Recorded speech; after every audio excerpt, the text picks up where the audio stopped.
নমস্কাৰ বন্ধুসকল, এইমাত্ৰ এটা অতি ডাঙৰ খবৰ আহি পৰিছে। বন্ধুগণ, আজি আমি আলোচনা কৰিম অসম চৰকাৰৰ এটা অতি গুৰুত্বপূৰ্ণ আঁচনি অৰুণোদয় আঁচনি সম্পৰ্কে। যদি আপুনিও অৰুণোদয় আঁচনিৰ লাভাৰ্থী, তেন্তে এই ভিডিঅ'টো শেষলৈকে চাব।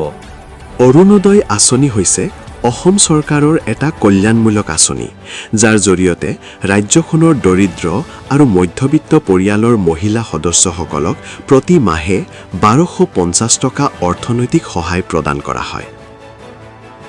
বৰ্তমান কিছুমান লাভাৰ্থীৰ বেংক একাউণ্টত অৰুণোদয় আঁচনিৰ টকা নিয়মিতভাৱে জমা হৈছে, কিন্তু একাংশ লাভাৰ্থীৰ একাউণ্টত টকা নাহে বুলি অভিযোগো আহি আছে।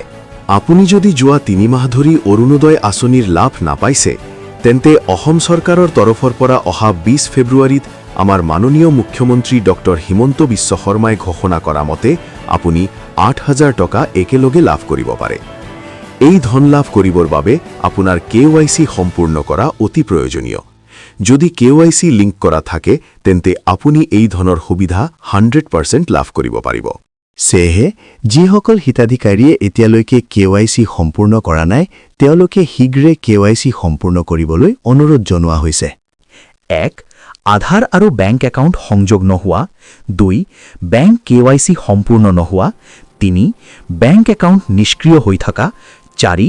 নথিপত্ৰ পৰীক্ষা সম্পূৰ্ণ নোহোৱা। চৰকাৰৰ মতে সকলো নথিপত্ৰ সঠিক থাকিলে আৰু যাচাই সম্পূৰ্ণ হলে অৰুণোদয় আঁচনিৰ টকা পুনৰ লাভাৰ্থীৰ বেংক একাউণ্টত জমা হ'ব।